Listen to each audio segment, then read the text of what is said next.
welcome to M&M on STEM. My name is Marissa Waselik. I am the Digital Communications Director here at First Book. And my name is Melissa Elgersma. I'm our Director of Vendor Partnerships here at First Book. And this month is October, but we here at First Book are officially, affectionately calling it STEMtober. Mm-hmm. Absolutely. Marissa, October is such a great month to celebrate STEM. There's so many STEM holidays on the calendar. Everything from World Space Week from the 4th to the 10th, from Metric Day to National Chemistry Week as well is happening in the month of October. So we couldn't pick just one week, so we picked all of the STEM weeks to celebrate. So, how are we celebrating today? Yes. So one of my jobs here at First Book is to actually curate our new products that are more of our education essentials, like our activities, our school supplies, our basic needs items, and really our hands-on learning. So we're going to hone in on one of my favorite hands-on learning resources that we have added this month. This is the Deluxe Lab Kit from our friends at Learning Resources. So this kit is perfect for kids ages 3 and up. It's screen-free, no phone, no tablet, no Chromebook, no internet access required as well, and it's a great way for kids to get hands-on with STEM. This would make a really terrific addition to your test tube. Exactly. This would make a great addition to your classroom centers, and it's a great way for you as a teacher to demonstrate experiments, but also a great way for your kids then to practice themselves as well. So in this kit comes a couple of things. The first one is the directions, of course, for the educator, and these come in a couple of different languages as well. If your first language is not English, there's a couple of different options in here. It also comes with the My Science Journal, which as a former pre-K teacher, Marissa, the thing I love is that these are dry erase, so you don't have to worry about what happens when we run out of these or I forgot to make photocopies. That's so useful. So the kids can draw their own pictures, do their observations, and really follow the scientific method using this little journal. You get a 3-piece view scope, which can teach kids early microscope skills. You get a petri dish. You get a sensory tube, and you can see again all these are plastic, so nothing will break. You get 2 solid lids for the sensory tube. You get 2 vented lids as well. You get a flat bottom flask and a round bottom flask with a plastic stopper.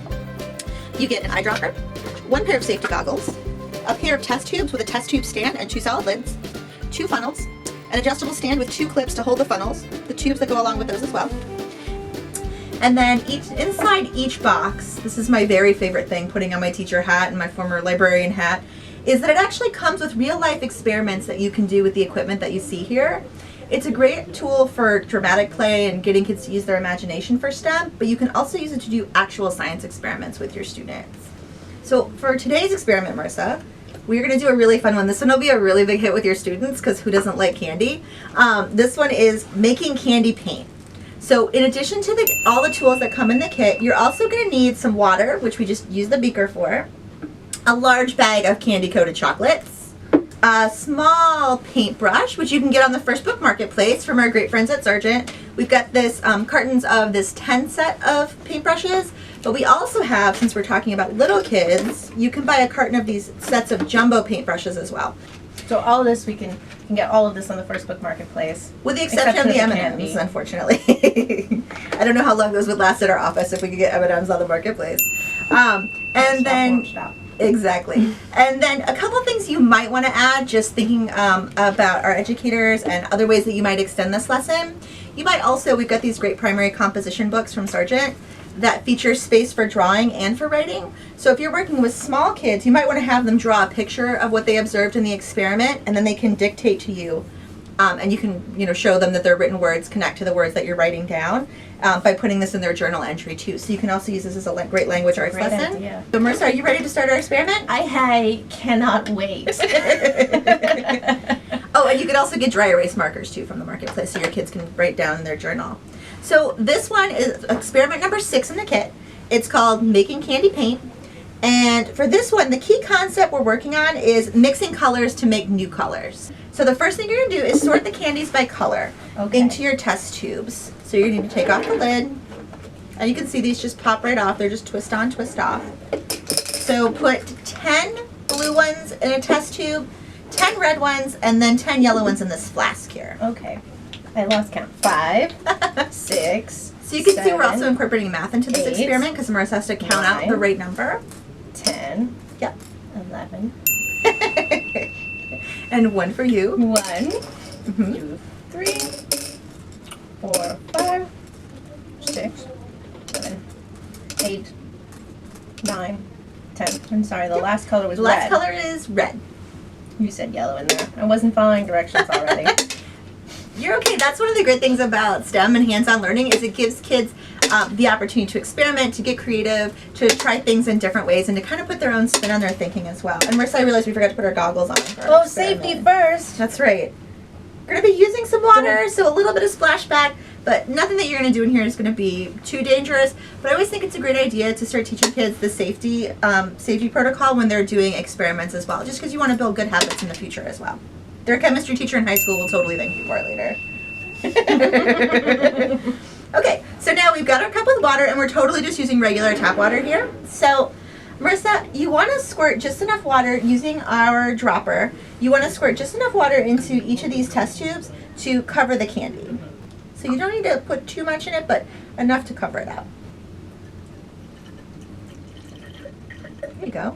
And you can see too, another skill we're building for our little friends in like pre-K and kindergarten is their fine motor skills. You know, when you're holding a pencil, you're using your hand like this. So that's also a skill that the eyedropper works on. It works on those physical fine motor skill development too. I need a lot more. This one's a little bit bigger, right? What if I just poured this into here? There you go. Is that okay? Yep, absolutely. Again, STEM's really giving us the chance to get creative and for kids to experiment with different ways that they might do this project. All right. Perfect. Okay, so now, Marissa, you want to put the lids back on the test tubes.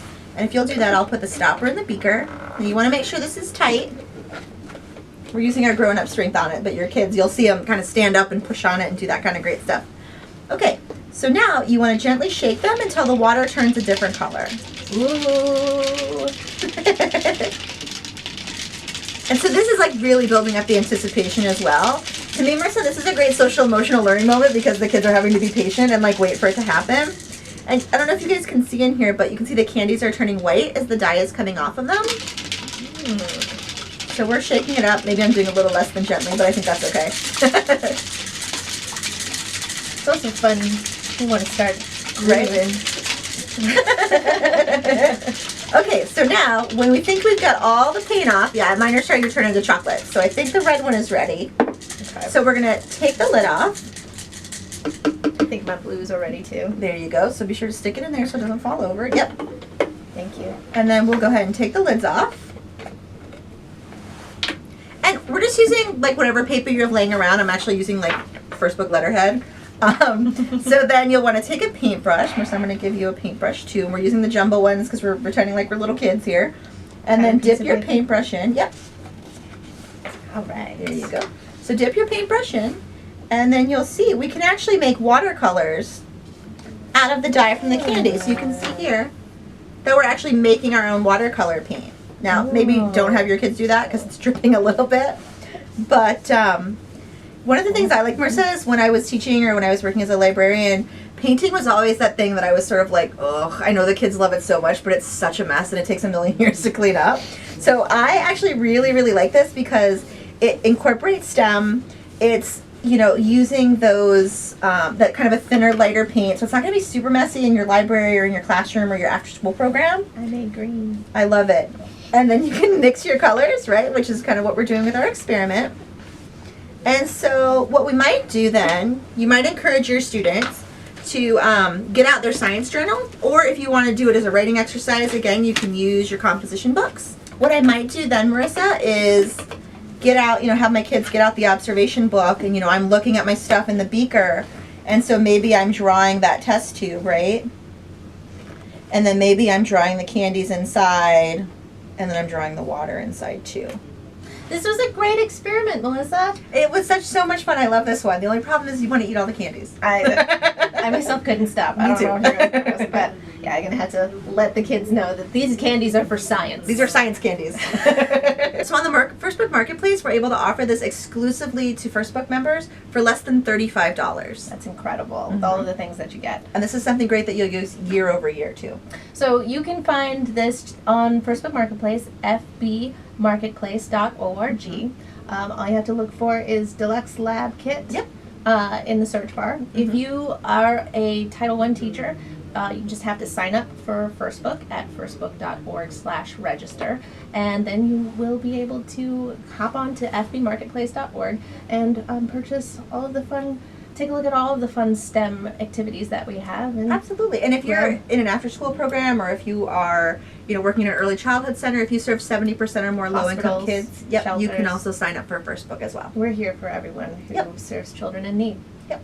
So that's all for today. Yes, but we'll be back with episode 2, where we'll be focusing on technology and engineering and some of our new favorite resources on the First Book Marketplace as well, including the one I can't stop playing with. Bots. Hashtag First Book Bots. But we'll share some of the great new coding and robotics kits that we have. Basically, the thing everybody comes to my office to play with. So we like to have fun here. That's right. That's right. Thanks for joining us. We'll see you next time.